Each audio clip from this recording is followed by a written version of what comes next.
in me is wanting, and so my patent back again is swerving. Thyself thou gavest, thy own worth then not knowing, or me to whom thou gavest it, else mistaking. So thy great gift upon misprision growing comes home again, on better judgment making. Thus have I had thee as a dream doth flatter, in sleep a king, but waking no such matter. End of chapter 87. Chapter 88.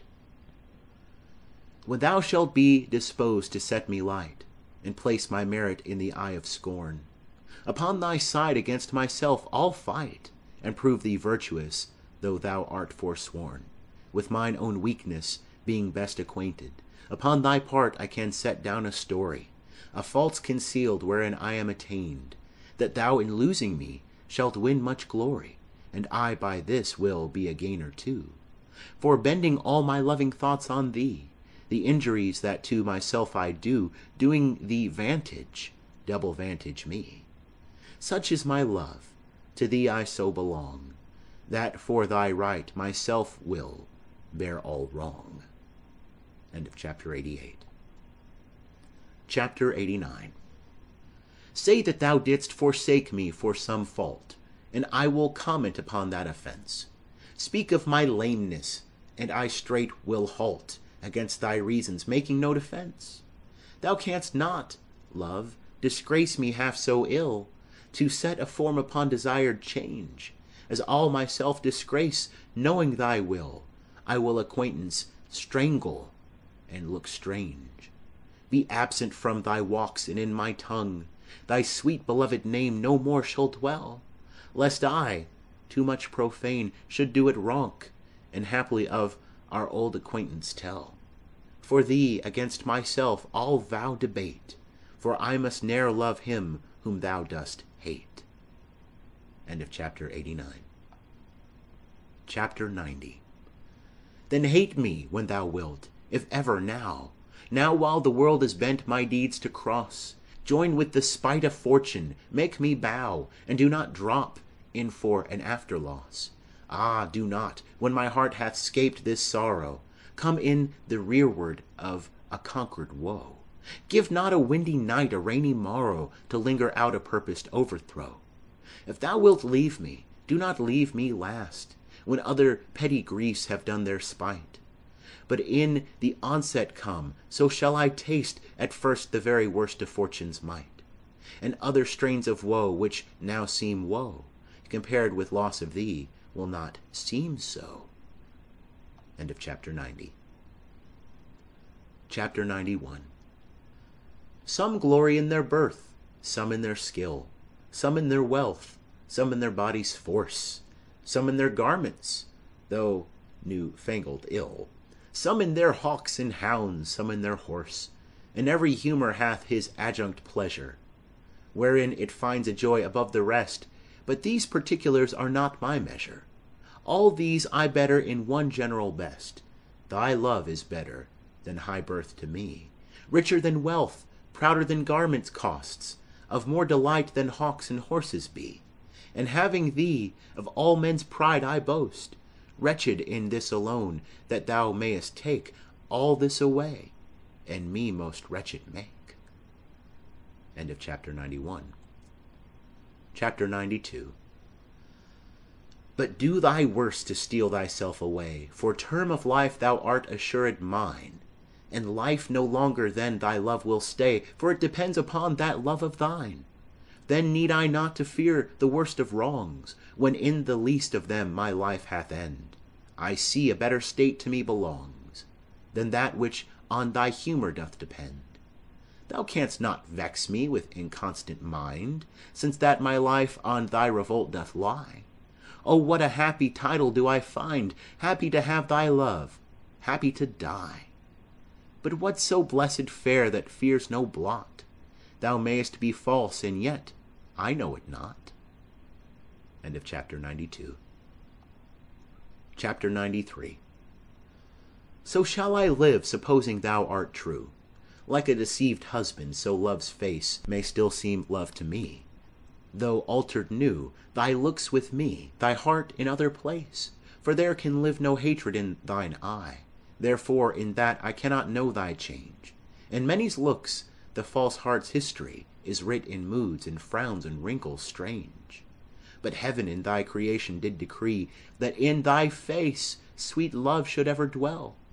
Whatever thy thoughts or thy heart's workings be, thy looks should nothing thence but sweetness tell. How like Eve's apple doth thy beauty grow, if thy sweet virtue answer not thy show. End of chapter 93. Chapter 94.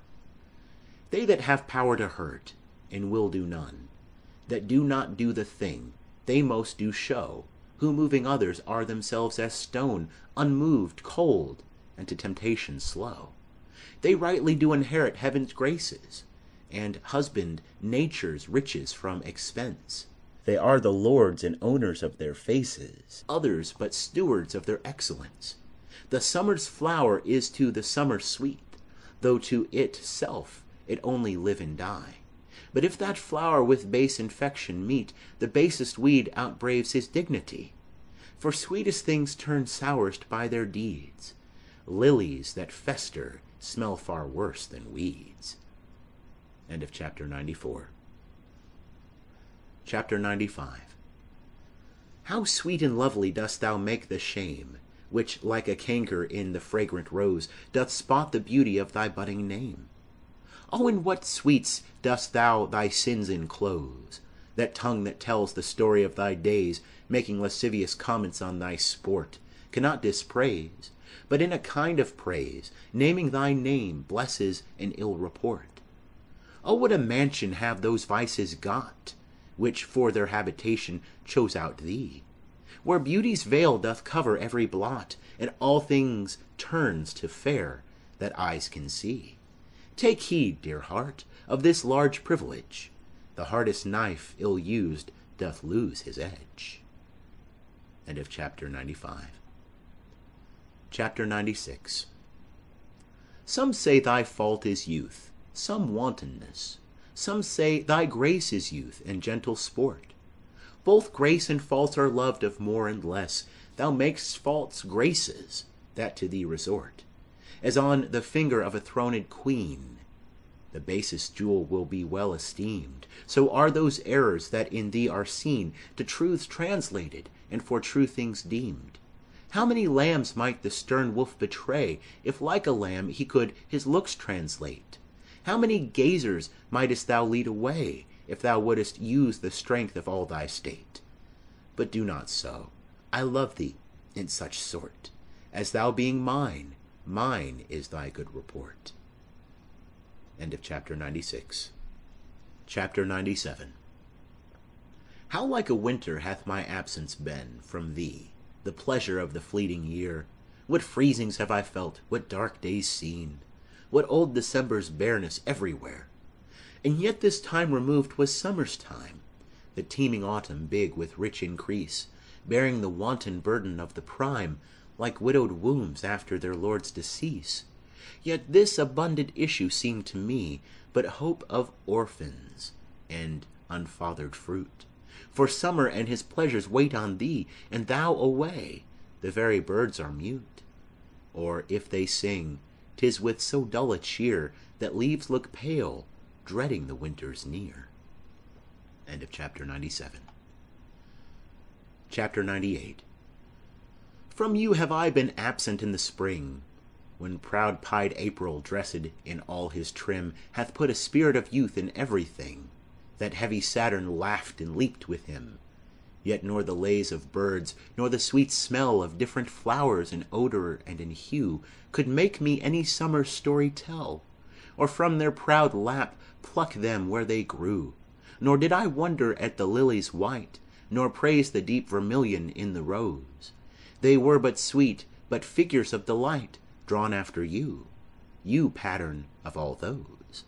Yet seemed it winter still, and you away, as with your shadow I with these did play. End of chapter 98. Chapter 99. The forward violet thus did I chide. Sweet thief, whence didst thou steal thy sweet that smells, if not from